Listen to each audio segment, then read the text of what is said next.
Hi, it's Barbara with Dhrupad Love and Cats, and today I'd like to talk to you about the differences and similarities between the classical guitar, this old friend, and the Rudra Veena. So the two instruments may have a distant connection to one another. The classical guitar is a fairly modern instrument, the way we play it today. And the Rudra Veena is a very ancient instrument, but interestingly, they may have some connection. So according to some people, so you can read in Hazrat Inayat Khan's book, The Mysticism of Sound and Music, he says that the Veena is the oldest instrument in the world. And by Veena, it's a very confusing term, actually, in this context. He means what I would call, what Western musicologists would call a stick zither, which is, let's say, a partially hollow piece of wood with two gourds attached to it. And the first Veena, something like a Rudra Veena, stick zither, would have had one string. And that's probably a fairly ancient instrument, and Hazrat Inayat Khan is talking about when Shiva created that instrument. Shiva, of course, is a mythological figure, or a figure from time before Kali Yuga, so we can't really put a historical time on that creation of a stick zither like the Rudra Veena, but it is probably quite old. Now, the Indian term Veena also includes what Western musicologists would call the lute family. So unlike the stick zither, the lute family has a body, let's say a gourd probably originally, out of which a neck, short or long, emerges. So you may have seen the tampura of classical Indian music. That's a long-necked lute. And of course there's the European lute that you might be familiar with, which has a shorter neck.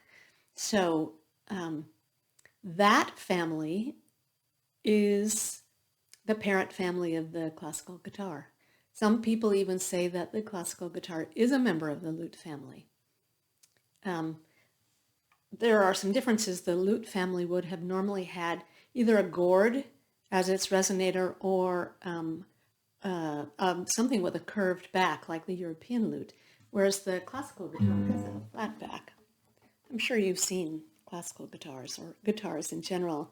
They're very, very common instruments nowadays, at least in America. So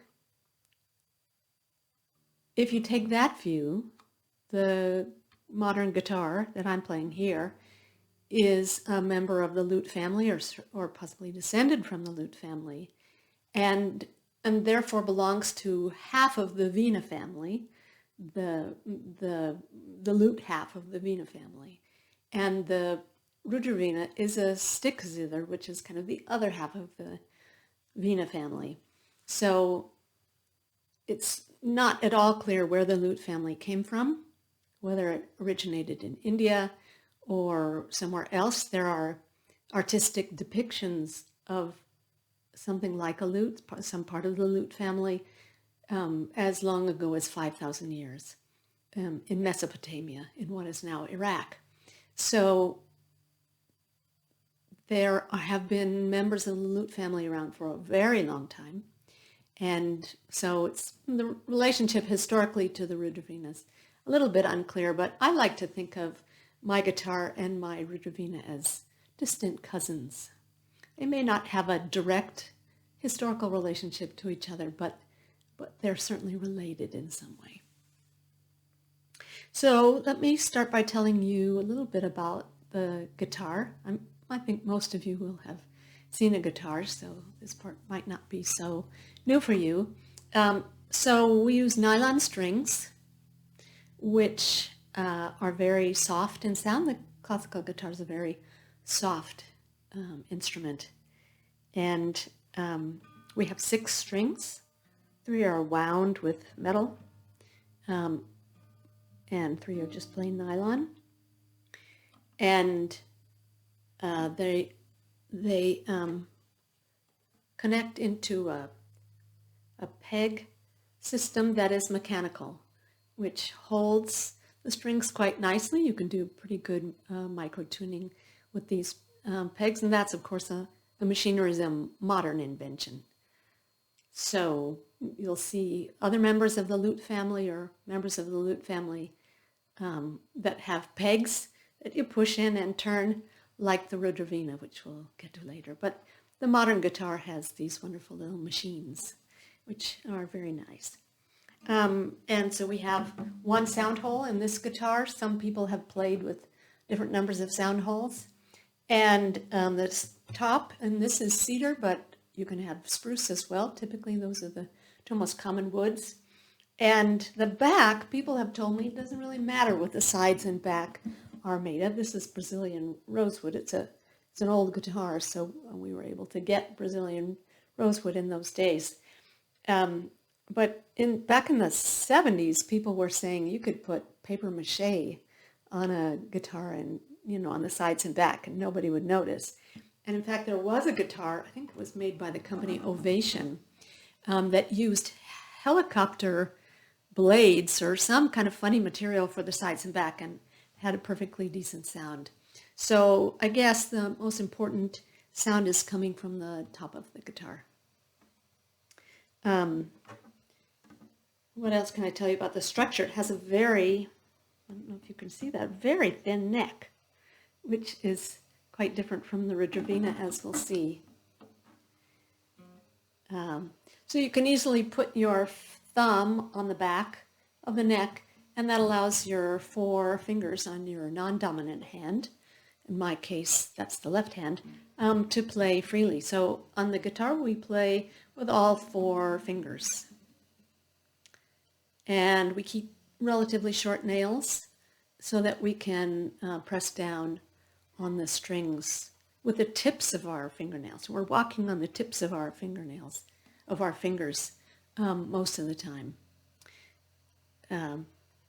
So on the right hand, and I've talked about this in the nail care video too, which you might want to look at. On the right hand, we need a fairly long thumbnail because we play with our thumb. Very often the bass strings, but we can also get down to the treble strings as well. So the 3 top ones are called bass and the 3 higher ones are called treble. And then we play the other strings with these 3 fingers: index, middle, and ring. We don't play with our pinky, which is going to be pretty different from the Rudra Veena, which we will get to. So one thing I want to note about this guitar is that it has frets, metal frets, which are embedded in the fretboard. So we can't move these. And that's very important in Western classical music of modern times, because we don't play in this style of music with anything probably less than a half step. So you can go from E to F, that's a half step, but you can't really do a smaller step than that. And in classical Indian music, by comparison, there's great emphasis on very, very delicate differences of pitch that are called microtones.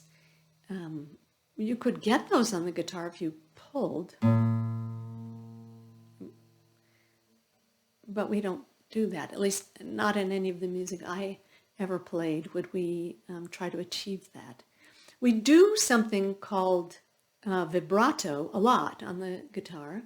So for example, I could do something like this. And that creates a very subtle undulation of pitch. And interestingly, that's not a very frequently used ornament in classical Indian music, but in Western music, it's very frequently used. And that's kind of the only way, at least in the music that I played, that we would do small manipulations of pitch. So that's when we talk about the Rudra Veena, that difference is going to be extremely significant. So the frets are not movable because we don't play in that way with small differences of pitch. So I don't need to be able to move the frets. Now, if you played a European lute, for example, you would have had frets that were tied on, and you could have moved those. So you could have played a little bit more with subtle movements of pitch with that instrument. But by the time this instrument was created, the modern classical guitar, we were not using that system anymore. And so the frets cannot be moved. So what else can I tell you about this wonderful instrument?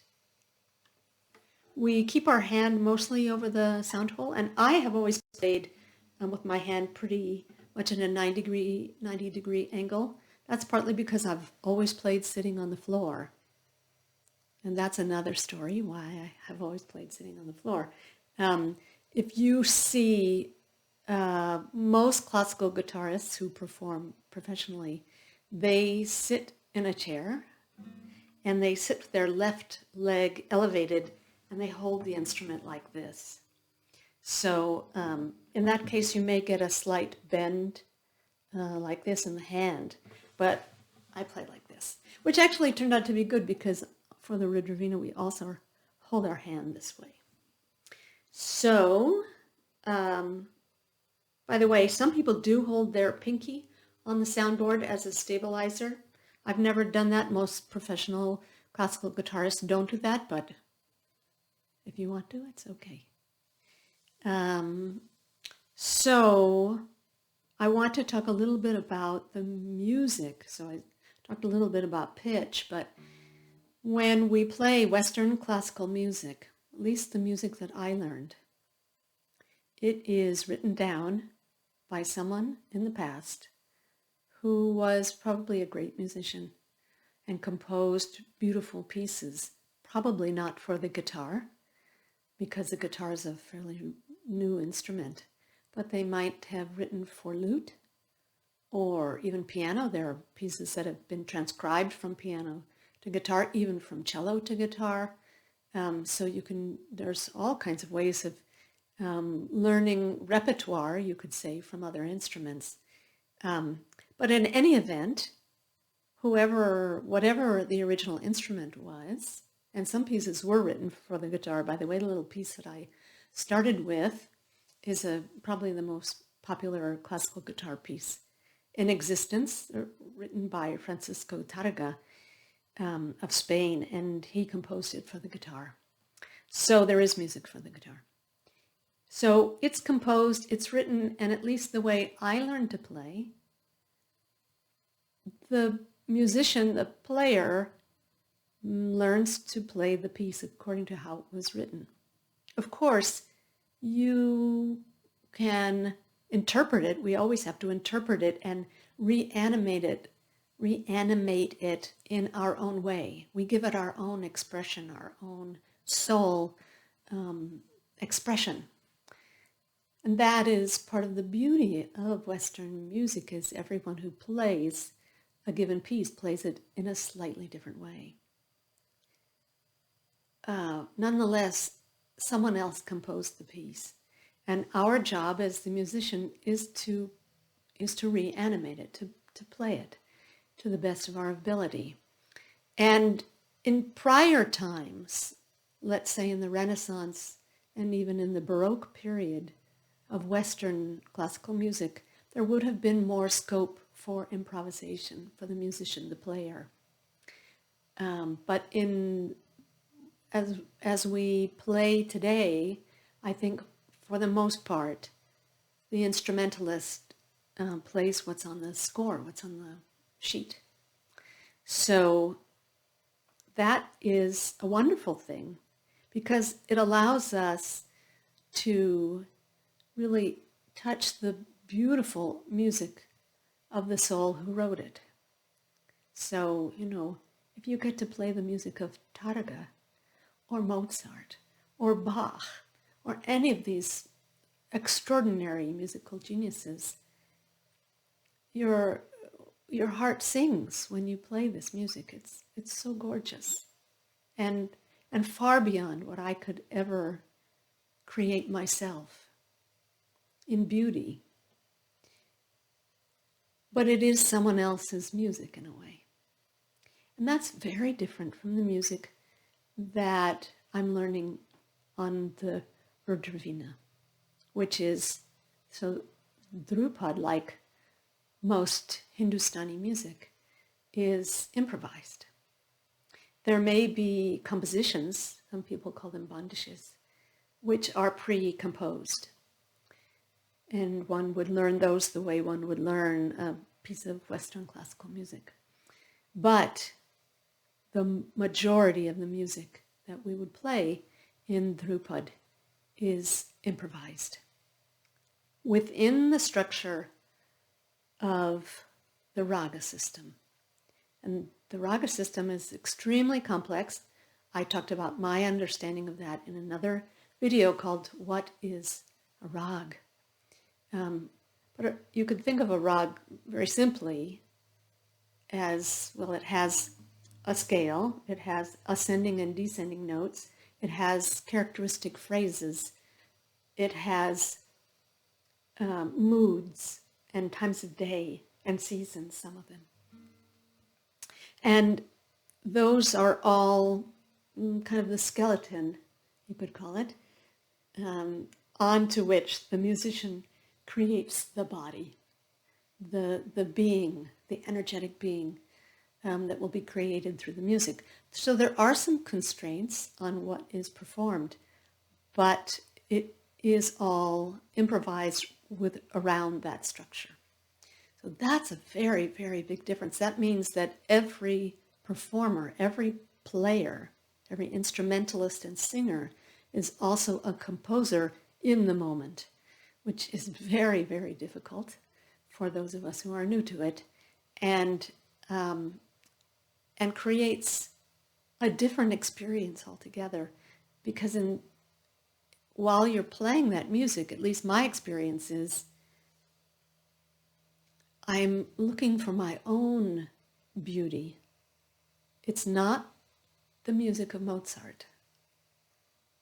I'll never achieve that. But it's my music. It's my expression, my soul's expression in that moment, in that rag. And there is something very magical about that. While we are improvising in the moment, we have to be so focused on that non-thought space, going deep inside each note and hopefully hearing the next note or phrase that's going to be played. So it's a very, very powerful spiritual and magical adventure.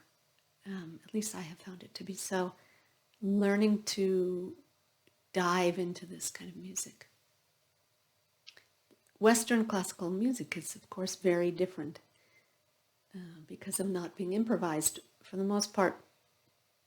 And as I said, that has its own beauty, because then I get to enjoy the extraordinary gift that Mozart and Tarka and Bach and everybody else has left for us. So each type of music has its own kind of beauty, and it's a very different experience for the musician trying to play, and both I think are wonderful. So maybe that's enough for the guitar. I can't think of anything else that I should tell you about this instrument, except that it's wonderful and a very tender voice. It's very hard for the guitar to play with an orchestra, for example, because the sound is so gentle and tender, typically, that it's easily overwhelmed by other instruments. So it's a very nice solo instrument, but it has been played. There are concerti for guitar, so it can play with an orchestra. Okay, so maybe with that I will turn to the Rudra Veena. Hi, so here we are with the Rudra Veena. You can see that, for one thing, it's much larger. Traveling with this instrument would be quite a challenge. So you can see those two gourds that I mentioned earlier.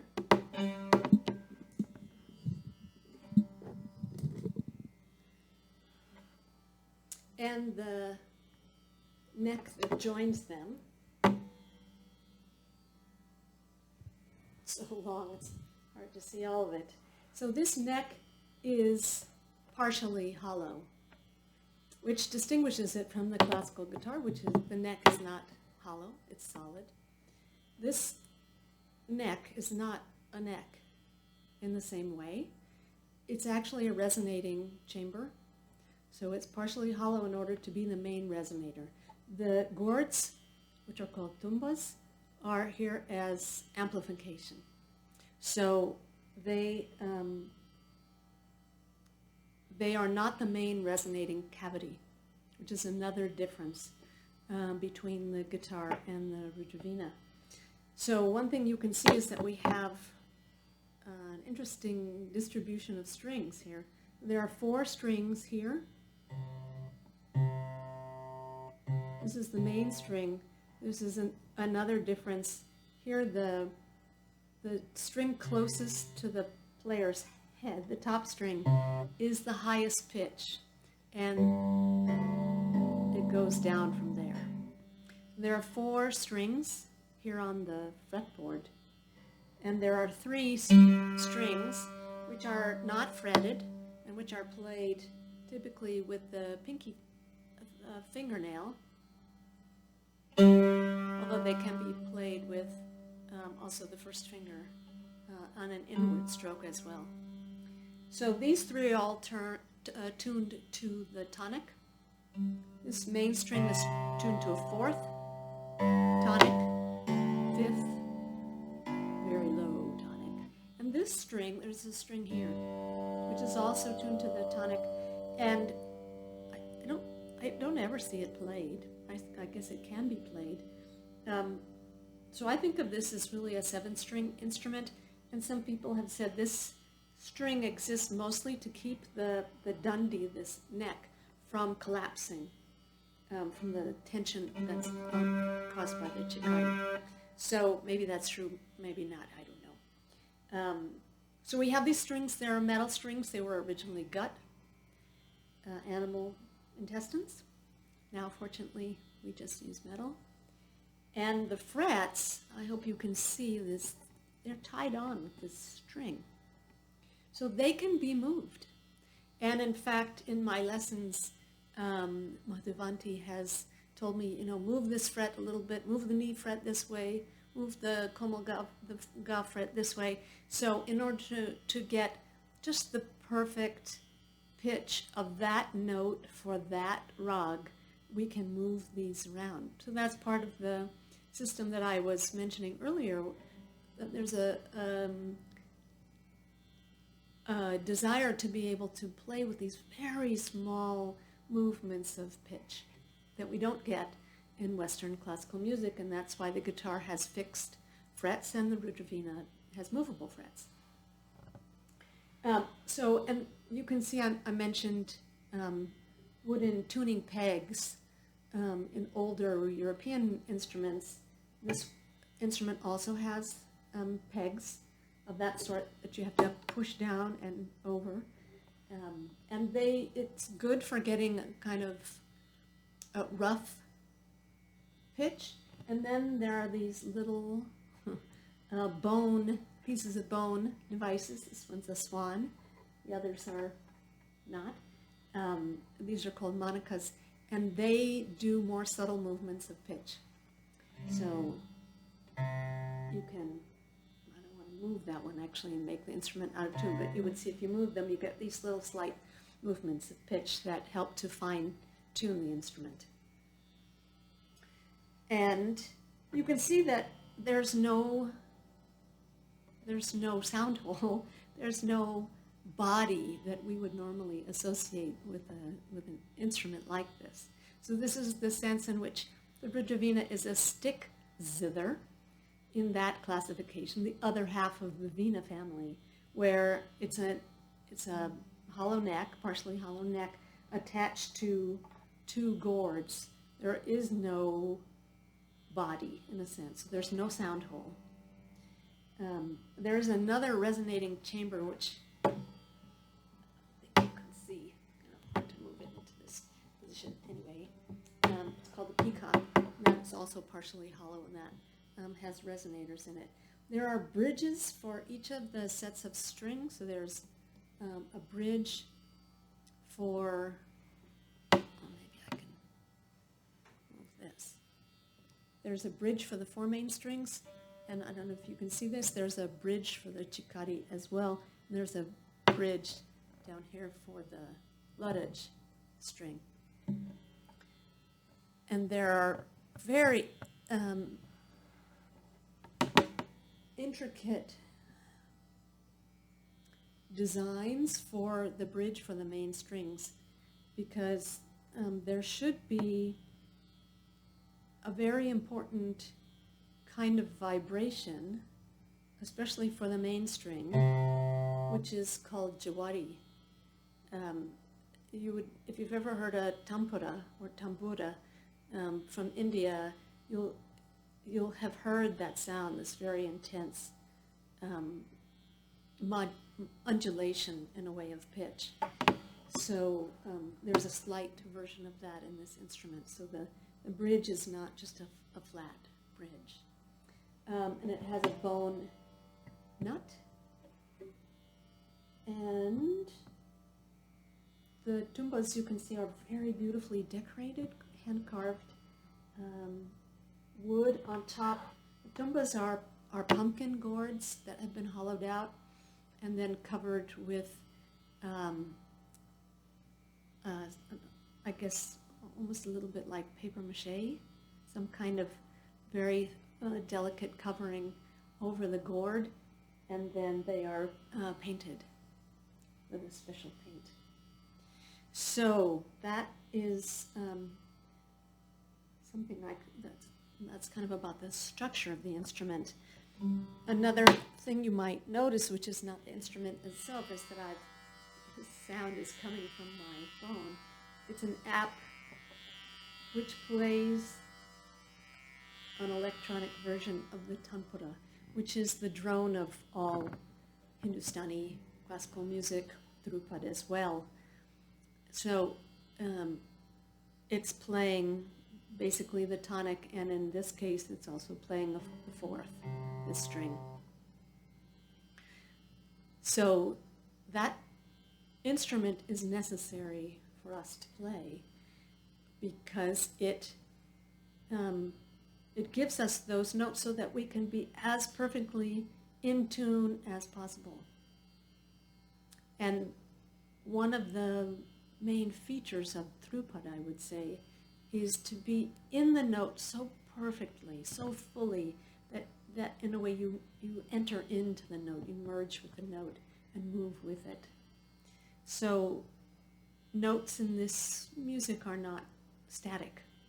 You don't just typically play a note and let it sit there. You move with it. You can even physically move the instrument and move the string in very delicate ways. So you can get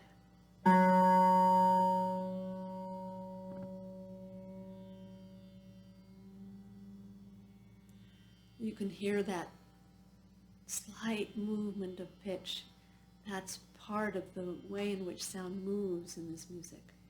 And so to find the note as perfectly as possible and then move with it and find the lower pitches of that land of the note and the higher pitches of it. That's considered to be a very great artistry. And so we need the tanpura to help us do that. Now, I personally think there's another reason to play with the tanpura, and that is that the tanpura is said to have been built by great sages, the rishis of old, who would hear in their meditation a particular sound, and then they built the tanpura to recreate that divine sound that they were hearing in meditation in a musical instrument as a way to take them back into meditation.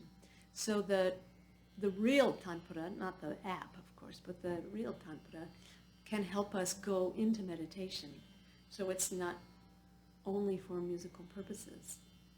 So one thing I should say about Dhrupad, I've probably said this in other videos, is that this music was not a form of entertainment, is not a form of entertainment, but is a deeply mystical, meditative practice. So that's another reason for it to be organized the way it is. It's about going inside. So we're not finding the beauty of Mozart. We're finding the beauty in this moment in ourselves. That's a very important difference. Not better, just different. So you can see that the neck is very big. I mentioned that the guitar neck is very small. The neck of this style of Rudra Veena is very big. I could kind of play with my thumb in the back of the neck and my forefingers up here, but that's not how the instrument is played. It's played with the hand in front, including the thumb. And actually the pinky on the left hand is not used. So we can play on the frets.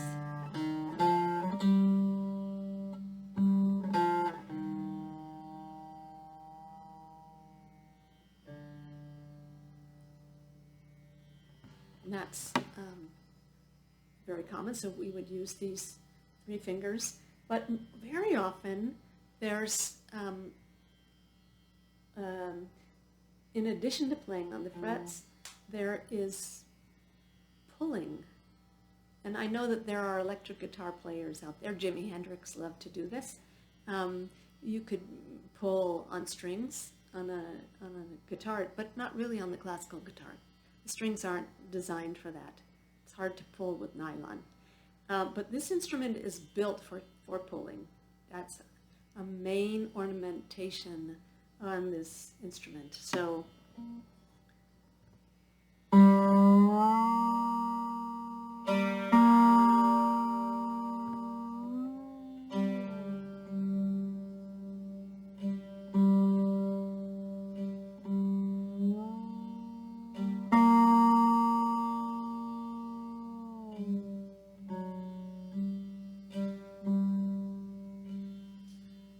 I can reach that note. I could just as well play the note by moving up on the fretboard. And we can do that, and we do that. But there's something so magical about pulling. You get those fine gradations of pitch.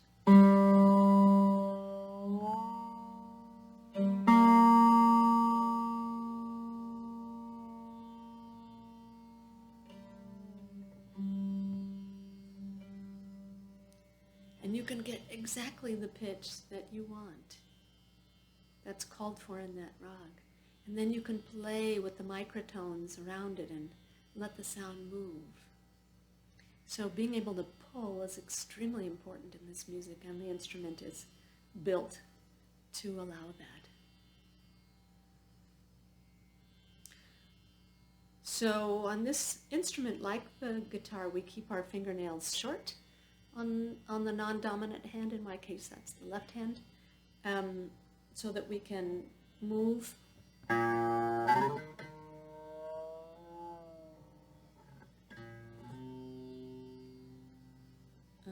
but we're not typically on the tippy tips of our fingers. It's a little bit further down, so you get calluses a little bit further down than you would playing classical guitar. So I now have calluses covering the whole top of my fingers. And as I said, we don't really play with the left pinky, the non-dominant. pinky that's not used. On the left hand, we play, the right hand, the dominant hand. Your dominant hand, we play not with the thumb. You can see that that's just for keeping the hand stable. It's just holding my hand steady. So we play with the index finger, the middle finger, and occasionally the ring finger, the third finger, but mostly it's, in my understanding, it's not played the way the others are played, so it would be played more like.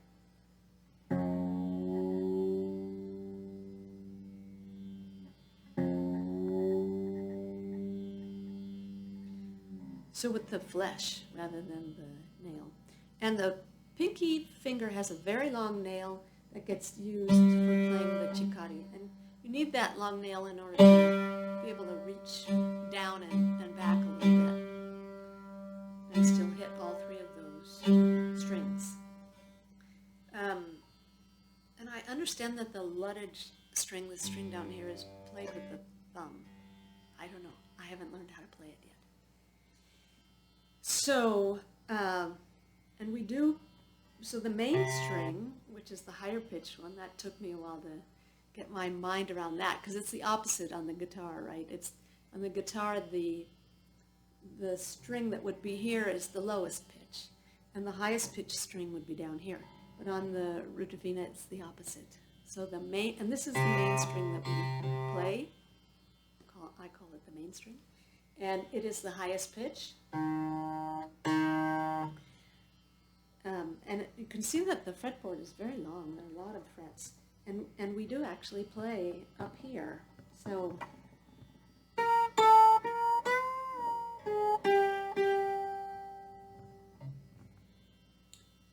So I think those are some of the main topics that I wanted to cover in this video.